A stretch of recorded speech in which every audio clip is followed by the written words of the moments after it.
Salut les gars, comment ça va? Alors aujourd'hui on se retrouve pour une vidéo assez spéciale parce qu'on n'est pas à Genève ni en France, mais on est à Tokyo. Et du coup je pensais que c'était une bonne idée de vous amener un petit peu avec moi dans cette aventure et de vous montrer un petit peu Tokyo et les différentes activités que je vais pouvoir faire. On est là pour 2 semaines, donc il y aura pas mal de choses à vous montrer. Donc je vous montre ça de suite. Du coup on se retrouve là devant l'entrée du temple Meiji Jingu.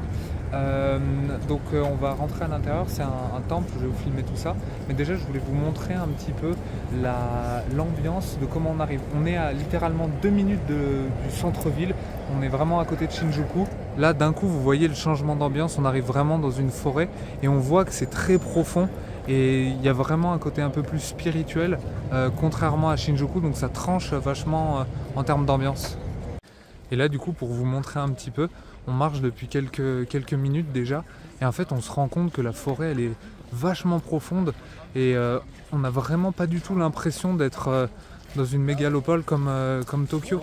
On était encore une fois à 5 minutes, on était à Shinjuku et là on est vraiment, on a l'impression d'être perdu en pleine forêt et effectivement il y a un côté un peu humidité, enfin ça fait vraiment, c'est très dépaysant. Et puis honnêtement les arbres en tant que tels, enfin il y a un décor vraiment très typique et c'est juste splendide. On se retrouve maintenant dans le temple, à l'intérieur du temple, donc déjà vous pouvez voir que c'est vraiment très joli. Si je vous fais un petit tour. Et en fait vous avez beaucoup d'endroits où vous pouvez faire des vœux pour vos proches par exemple. Là-bas en fait vous avez des tables où en fait vous écrivez un vœu que vous mettez dans une enveloppe avec et vous mettez un billet en fait dedans et ça sera ouvert en fait pendant une cérémonie et soi-disant votre vœu se réalisera. Et vous pouvez aussi acheter des espèces de petites tablettes en bois.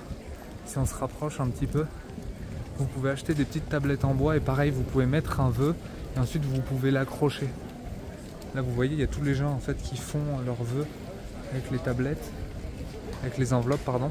Et là vous avez les fameuses tablettes que vous achetez, que vous accrochez ensuite et vous en avez tout le long ensuite. Donc on va aller voir à l'intérieur ce que ça donne et je vous montre ça de suite.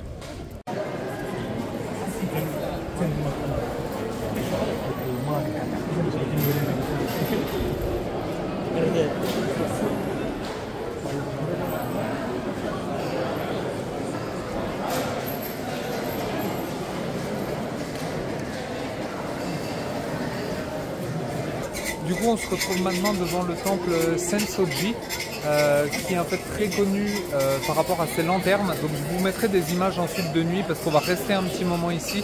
On va aller manger un peu de la street food japonaise et comme ça quand ce sera de nuit ensuite je vous mettrai des images avec les différentes lanternes qui sont éclairées. Mais par contre je voulais encore vous montrer quelque chose, c'est la quantité de différents types de vœux qu'on peut faire au Japon. Là typiquement en fait vous avez un stand où vous mettez en fait une pièce, c'est assez bruyant mais en fait vous tirez un numéro, vous attrapez une boîte qui a le numéro qui correspond et ça va en fait vous dire votre fortune, donc bonne ou mauvaise. Si vous avez quelque chose de positif, vous le gardez avec vous et en fait ça va vous porter bonheur. Et si vous avez quelque chose de négatif, vous voyez comme le monsieur avec le t-shirt noir, en fait vous l'accrochez ici, vous faites un nœud. Et le maléfice que vous étiez censé avoir ne vous arrivera pas grâce à ça dans la théorie. Et là vous avez un autre comptoir ici. Là vous avez un autre comptoir où en fait vous prenez des espèces de bâtons à brûler. Vous voyez c'est ce qu'ils sont en train de faire là. Vous les prenez, vous faites un vœu, vous commencez à les brûler là et ensuite vous les jetez dans le chaudron qui est juste là. Et quand vous le faites, dans la théorie, votre vœu se réalisera. Mais en fait, il y a énormément de différents rites pour la chance, apporter la bonne fortune. Il y en a énormément au Japon de différentes sortes. Et je trouve ça assez intéressant de vous filmer. En plus, de vous montrer en termes d'architecture, c'est juste splendide. Mais de toute façon, je vous mettrai des images de nuit parce que ce lieu, il est plus connu de nuit avec les lanternes. Et ça rendra mieux. Les gars, du coup on se retrouve, comme j'ai pu vous dire, un petit peu à la tombée de la nuit parce que du coup le temple est beaucoup plus joli selon moi de nuit parce qu'il l'éclaire. Là déjà vous voyez il est quand même beaucoup plus, il fait plus grandiose Et vous avez la tour qui du coup rend vraiment bien aussi de nuit. Et tout au fond, vous avez en fait des espèces de marchés qui vendent un petit peu de la nourriture et des babioles. Et tout est illuminé, donc ça fait vraiment une longueur qui est vraiment sympa. Et le temple en tant que tel, vous voyez, il est comme ça, avec la lanterne du coup qui est éclairée. Et l'avantage aussi, c'est que de nuit, il y a déjà beaucoup moins de monde. Donc vous pouvez plus prendre vos photos comme vous le souhaitez. Donc ça rend vraiment plutôt pas mal. Il y a vraiment une bonne ambiance honnêtement. Et les gens sont assez heureux. Ils continuent à faire les prières comme tout à l'heure pour amener la bonne fortune. Donc il y a vraiment une ambiance très spéciale. Et également du coup pour continuer dans les temples aussi, vous avez celui-là. En fait vous voyez au fond là-bas, là où on était avant, où on peut faire les prières. Et vous voyez celui-là, il est vraiment tout aussi beau. Si ce n'est peut-être même plus, il est vraiment immense si je passe en grand angle. Vous voyez, il est vraiment immense. Et vous avez des statues qui sont vraiment super imposantes. Et lui c'est pareil, il y a une ambiance de fou. Et vous voyez dans le fond l'autre temple, donc vraiment magnifique lui aussi franchement. Là du coup les gars, on se retrouve à Shinjuku. Donc je vais tourner la caméra, vous allez voir c'est un quartier qui est beaucoup plus technologique que là où on était. Il n'y a pas de temple ou ce genre de choses. Et vous allez voir c'est une autre ambiance, vibes totalement différente. Donc nous voilà à Shinjuku. Donc là déjà vous pouvez voir ici qu'il y a un Godzilla qui est au-dessus de l'immeuble. Et en fait vous avez énormément de néons partout. Et vous avez aussi beaucoup de trucs pour faire des pubs de films, de manga. Et justement tout au bout là-bas, vous avez, donc dans le bâtiment où il y a le Godzilla, en fait vous avez un cinéma, je crois que le nom c'est le cinéma Toho. Et en fait c'est un cinéma à Tokyo où il y a toutes les avant-premières des gros films du style Demon Slayer, DBZ, tout que dès qu'il y a un film de manga, généralement ça passe là-dedans. Et vous voyez, enfin, il y a des néons partout, enfin, c'est une ambiance totalement différente de là où on était tout à l'heure. Et il y a aussi beaucoup plus de monde. On est passé tout à l'heure de jour, il y avait beaucoup moins de monde, mais là de nuit ça s'anime vraiment et le quartier prend vie de nuit. Et je vais vous montrer la rue qui est du coup parallèle à celle-là. Vous verrez, c'est pareil, c'est une ambiance très très très spéciale. Juste pour vous montrer un petit peu, quand on se rapproche, là vous voyez mieux du coup le Godzilla qui est au-dessus. Et vous voyez la quantité de boutiques, et il y a vraiment de tout, hein. Il y a des stands de bouffe, des stands pour vendre des montres, plein de stands pour vendre des trucs liés au manga, enfin c'est très très divers ce que vous pouvez trouver ici honnêtement. Et là du coup on se retrouve dans la rue parallèle que je vous disais, du coup qui s'appelle Golden Guy. Et vous allez voir, bah là pareil c'est une ambiance assez folle quoi. Enfin là comme vous pouvez voir c'est vachement, il y a encore plus de néons, c'est encore plus impressionnant. Et par contre ça prend vraiment une toute autre envergure de nuit, parce que quand on est passé tout à l'heure ce matin, c'était vraiment pas du tout comme ça. Et vous voyez il y a plein de rues comme ça où vous pouvez manger, etc. Il y a plein d'écrans sur les buildings. Enfin, il y a vraiment une ambiance spéciale franchement. Au tout début du Golden Guy, du coup ça rend comme ça où vous voyez vraiment toutes les boutiques avec tous les néons dans le prolongement. Et la rue elle s'étend vachement loin et ça continue encore après. Donc vraiment une ambiance de fou. Et quand vous tournez, vous avez l'écran avec les idoles japonais, enfin un vrai délire. Salut les gars, alors aujourd'hui on se retrouve, c'est la journée d'après là où on était à Shinjuku. Et aujourd'hui on se retrouve dans le quartier de Shibuya, donc je vais vous amener avec moi et je vais vous montrer un petit peu ce qu'on peut retrouver dans ce quartier. Et là, pour commencer, on est sur la Shibuya Tower, donc qui est super haute. Et ce qui est incroyable, c'est qu'on a un panorama de fou, donc je vous laisse regarder. Comme vous pouvez voir, on a plein de buildings tout autour. Et franchement, bah, c'est juste trop stylé. Et on a de la chance, en plus il fait pas trop moche, donc profitez des images.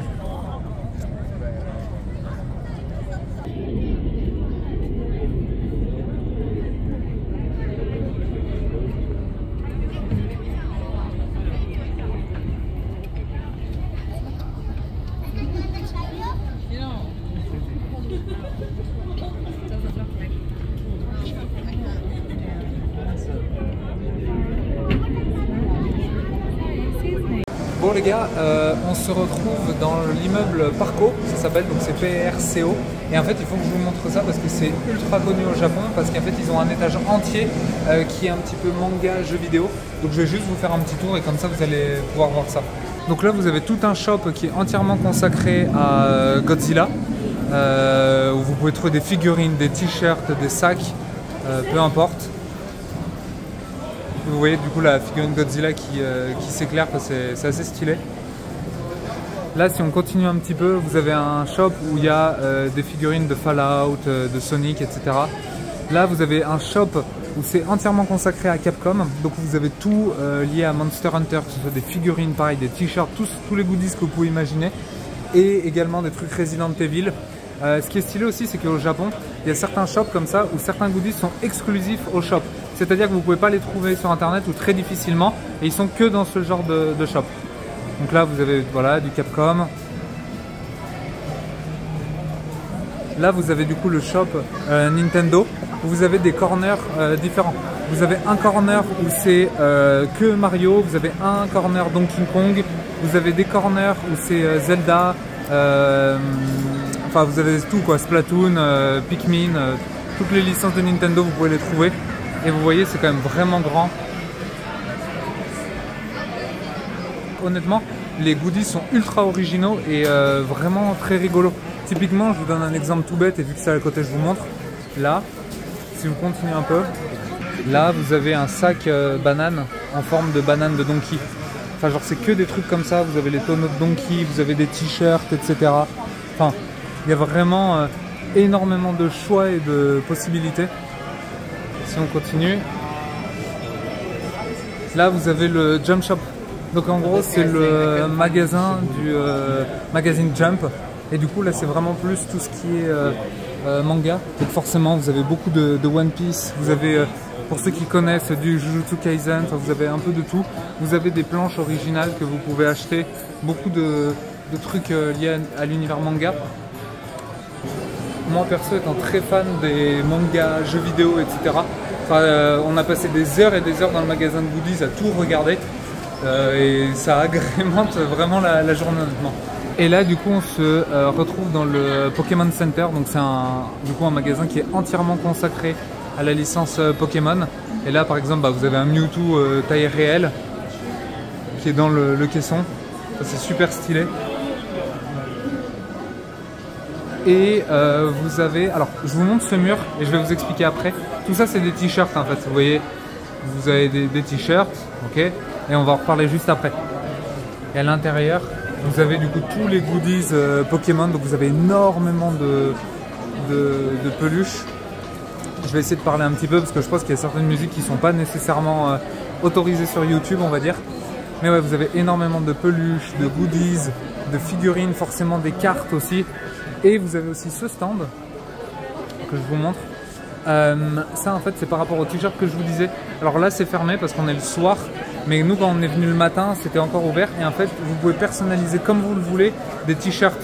Et vous pouvez mettre les logos que vous voulez, vous pouvez mettre les assets entre guillemets Pokémon que vous voulez sur le t-shirt. Et ça rend vraiment bien.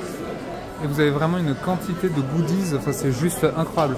Et là juste pour vous dire tout ça, c'est la queue, hein. Donc il y a vraiment énormément de monde, surtout le soir. Nous le matin ça allait un peu mieux, mais il y a vraiment beaucoup de monde. Et puis comme je vous disais, là vous avez toutes les peluches que vous pouvez chercher. Enfin, il y a un choix qui est juste démentiel. Et il y a énormément de monde. Vous avez des sacs aussi où vous pouvez mettre des trucs. Enfin, honnêtement, je sais même pas comment tout vous expliquer tellement qu'il y a de goodies différents. On pourrait en faire une vidéo entière. Et elle durerait des heures et des heures. Et du coup, vous voyez après les t-shirts. Les t-shirts ils ressortent comme ça. Donc, si vous êtes fan de l'univers Pokémon, c'est assez stylé. Du coup, on a fini pour la visite de ce shop, un petit peu où il y a plein de choses liées aux jeux vidéo, manga, etc. Je ne sais pas si ça vous intéresse, mais c'était quand même quelque chose de vraiment important à vous montrer parce que ça fait vraiment partie de la culture japonaise. Et il y a un monde de malades dans cet étage du building. Donc il fallait tout simplement que je vous le montre. Donc j'espère que ça vous a plu. Et puis du coup, on passe à la suite dès maintenant. Et du coup aussi il y avait un magasin où il y avait une expo un petit peu Star Wars. Je voulais vous la filmer mais c'était impossible parce que il y avait les musiques en fait de Star Wars qui passaient tout le temps. Donc la vidéo aurait été supprimée instantanément. Donc ça servait à rien. Mais typiquement vous aviez la statue de Dark Vador, de Chewbacca, donc c'était assez cool. Et Je vous mets d'ailleurs des images du carrefour de Shibuya, comme ça vous allez voir le monde qu'il y a. Juste pour info, il y a environ 2 millions, plus de 2 millions de personnes qui passent chaque jour sur le carrefour. Donc c'est quand même vraiment un truc de fou. Pour donner un ordre d'idée, je crois que Paris, il y a environ 2 millions d'habitants. Donc en gros, il y a 2 millions tous les jours sur le carrefour de Shibuya. C'est comme s'il y avait Paris tous les jours qui passaient dessus. Et également, juste pour faire un petit point voiture, parce que c'est quand même une chaîne de voitures, je vais vous mettre aussi une image, 2-3 images un petit peu de la culture japonaise en termes de voitures. C'est très tuning avec les néons, enfin, c'est vraiment une vibe très différente de ce qu'on peut avoir en Europe, donc je vous mets ça de suite.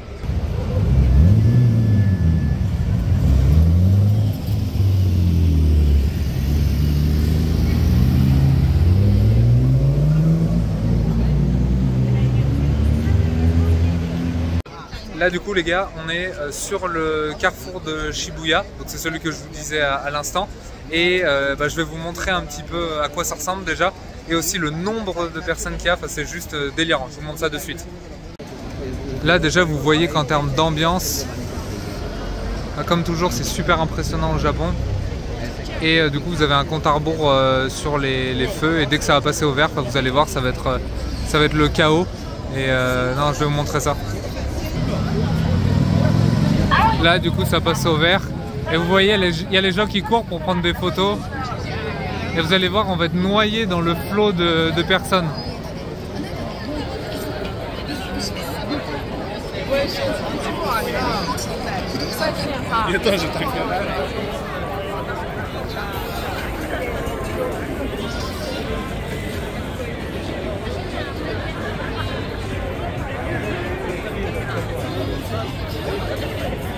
Salut les gars, alors aujourd'hui on se retrouve, c'est encore une autre journée. On a un tout petit peu bougé de Tokyo, on est un tout petit peu plus au sud, et en fait c'est pour vous montrer, du coup on est dans la ville de Kamakura, et en fait c'est un endroit qui est super connu, je vais vous montrer ça de suite.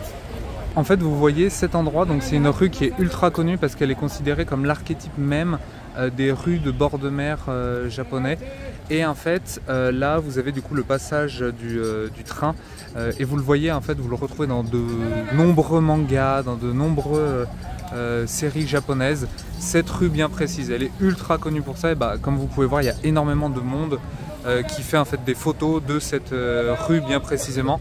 Et sinon vous voyez le quartier ressemble un petit peu à ça. Donc le quartier entre guillemets n'a pas grand chose d'incroyable, mais c'est vraiment ce carrefour. Et vous allez voir, si on attend un petit peu, vous verrez il y a les lumières rouges qui clignotent, qui se baissent, et ça on le retrouve dans beaucoup de génériques d'animés ou dans des animés. Donc c'est pour ça que cette rue elle est ultra connue, et c'est pour ça que je pensais que ça valait le coup de vous montrer ça. Et après du coup c'est juste pour vous montrer un petit peu le bord de mer, à quoi ça ressemble, enfin c'est l'océan quoi. Ah, vous voyez c'est quand même assez charmant, en plus on a un beau temps aujourd'hui donc ça rend plutôt pas mal. Mais ouais, c'est vraiment ce truc qui est ultra connu et célèbre au Japon quoi. Là du coup vous voyez, vous avez le bruit en fait typique des passages à niveau au Japon, et vous avez les lumières rouges que vous retrouvez dans tous les animés ou ce genre de choses, et vous allez voir le train qui va passer incessamment sous peu.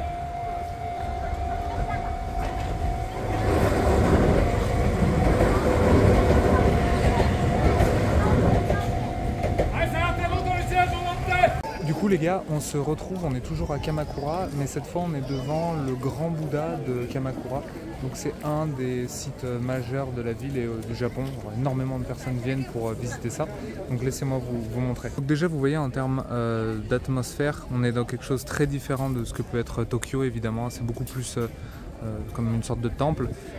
Et en fait là du coup vous avez le Bouddha qui est juste, il est immense honnêtement, enfin, vous voyez les gens à côté. Et en fait vous pouvez acheter de l'encens du coup dans les magasins là-bas, et vous pouvez les disposer juste là, vous voyez c'est les tiges roses. Et en fait il y a beaucoup de Japonais qui viennent mettre leur encens et faire des prières.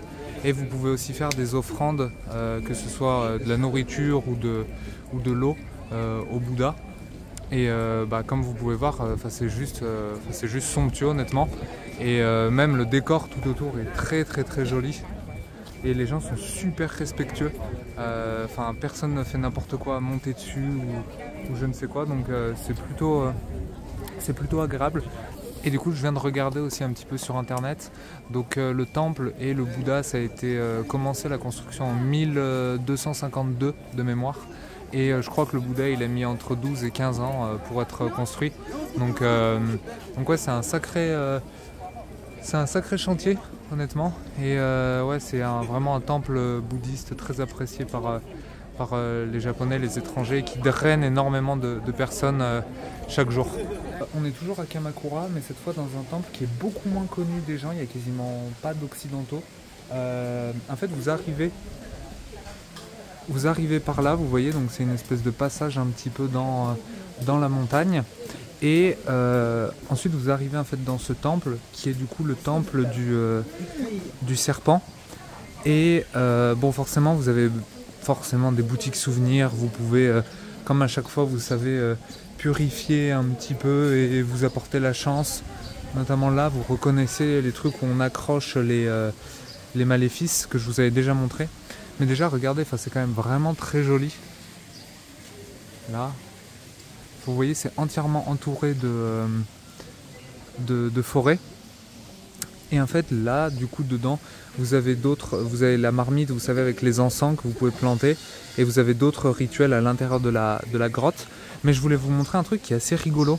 Là vous voyez ce logo, vous le connaissez sûrement parce que c'est le logo de la Triforce dans les jeux Zelda. Donc nous on connaît ce logo en fait grâce à ça, mais il faut savoir en fait que c'est un signe distinctif du clan Hojo qui est assez connu à Kamakura. Et en fait ce logo il a été inspiré de l'histoire du clan Hojo pour faire la Triforce dans Zelda. Et en fait à l'origine le chef du clan Hojo il a rencontré en fait un dragon de mer, donc c'est un gros serpent de mer, et ce serpent de mer lui a en fait laissé 4 écailles, et en fait ces 3 triangles symbolisent les écailles de ce fameux dragon, et c'est un symbole qui donne de la force, du courage, et qui évite les maléfices et repousse le mal. Donc je trouve ça plutôt assez rigolo comme anecdote. Et vous voyez en fait dans ce temple il y a énormément ce logo qui apparaît. Là vous le retrouvez à nouveau ici, et vous avez en fait le logo qui court un petit peu partout. Et vous voyez, vous avez des endroits qui sont vraiment juste splendides, genre là par exemple avec les carpes dans l'eau, et vous avez le petit temple avec la cascade. Enfin c'est vraiment très très sympa. Et c'est aussi pour ça, vu que c'est le clan Hojo et qu'il y a ce symbole partout, que dans le temple on retrouve aussi énormément de statues avec des serpents en référence du coup à cette histoire. Et juste aussi pour vous montrer un détail qui est assez marrant, au Japon vous avez énormément, donc dans un peu tous les magasins souvenirs, des espèces de petits sachets comme ça, de différentes couleurs. Et vous voyez en fait chacun amène quelque chose. Donc là par exemple la victoire, être heureux. Et en fait ces petits sachets vous pouvez les offrir à des personnes, et tant qu'ils les gardent proches de eux et qu'ils ne l'ouvrent pas, en fait ils auront ce qui est marqué là. Donc si par exemple vous ouvrez le bonheur, si vous offrez le bonheur à quelqu'un et qu'il le garde près de lui et qu'il n'ouvre pas le sachet, il sera heureux dans la vie. Et ça c'est vraiment le goodies un petit peu phare au Japon. Il y en a dans tous les magasins souvenirs, ils ont tous des emballages un petit peu différents. Là typiquement ceux-là, il y en avait beaucoup qui avaient le logo justement du clan Hojo dessus, donc ils étaient particulièrement jolis. Du coup les gars, on se retrouve dans un autre temple, toujours à Kamakura. Donc celui-là pardon, il est un peu plus connu, il s'appelle le Tsurugaoka. Il y a déjà plus de touristes européens, et pas que des asiatiques. Il est plus connu et il est assez sympa. Je vais vous montrer pourquoi. En fait vous voyez il est entièrement peint en rouge. Alors j'ai pas le droit de vous filmer à l'intérieur parce que c'est un espace de prière là-dedans, donc on va pas filmer à l'intérieur, on va respecter. Mais par contre il a aussi une particularité, c'est que vous voyez en fait vous arrivez de tout là-bas, en fait tout au fond, là où il y a le torii rouge qui dépasse, et en fait vous faites toute la traversée en arrivant là, et en fait vous avez toutes ces marches que vous grimpez, et vous avez la vue du coup sur le temple. Mais ce que je vais faire, c'est que je vais redescendre, et comme ça je vais vous prendre le point de vue et vous verrez un petit peu vraiment à quoi ça ressemble quand on se trouve en bas. Là en fait vous voyez on a descendu les marches et quand on est en bas en fait on a une vue qui est vraiment très jolie où on voit un petit peu le temple au loin au-dessus, tout en haut des marches, un peu entouré de végétation, donc c'est quand même vraiment très joli vu de là. Et si on se tourne un petit peu là, du coup l'édifice que vous voyez quand on était tout en haut, là il paraît déjà beaucoup plus imposant et pareil il a un certain charme. Et je pense que c'est... Alors je me suis pas trop renseigné mais je pense que ça a quand même une certaine importance pour les Japonais dans leur histoire parce qu'il y avait beaucoup de groupes scolaires. Et du coup vu qu'il y avait beaucoup de groupes scolaires, je pense que c'est quelque chose qu'ils amènent, les professeurs amènent voir ce temple aux enfants pour leur expliquer certaines choses sur l'histoire du Japon, mais j'avoue que je me suis pas renseigné plus que ça. Dites-moi en commentaire si vous avez l'info, je serais assez curieux. Mais non, temple très sympa, mais un peu plus touristique, donc il y a un peu moins cette ambiance, voilà, peut-être un petit peu trop d'Européens, mais ça reste un très joli édifice. Et je vais vous montrer quand on est vraiment tout au bout de l'allée à quoi ça ressemble dans sa globalité. Et là du coup c'est ce que je vous disais, on a avancé un petit peu sur le chemin et dans son ensemble c'est très joli. Vous voyez l'édifice du coup qui est en bas et qui est surplombé par le temple où on était au tout début, donc ça rend quand même vraiment super bien. Et si on se tourne, vous voyez en fait le chemin avec du coup le torii qui est au bout et vous passez en fait vers le torii pour aller vers le temple. Donc ça achève notre journée à Kamakura. Je viens d'y penser d'ailleurs, je vous ai pas expliqué en fait ce que c'était que le planning. En fait on a fait 4 jours à Tokyo que vous venez de voir. Là demain on part pour Kyoto où pareil on va rester 4-5 jours. Ensuite on va aller à Osaka où on va faire 2 jours. Et ensuite on revient à Tokyo pour finaliser un petit peu ce qui nous manque entre guillemets à Tokyo. Et ensuite retour à Genève. Mais voilà, je continue de vous montrer tout ça. Et puis du coup, je sais pas si c'est la fin de la vidéo, mais si c'est le cas, merci beaucoup d'avoir regardé. N'hésitez pas à mettre un pouce bleu, un commentaire, à vous abonner à la chaîne. Et je vous retrouve la prochaine vidéo, ça sera pour vous montrer un petit peu à quoi ressemble Kyoto. Donc merci encore d'avoir visionné et puis salut les gars, à la prochaine.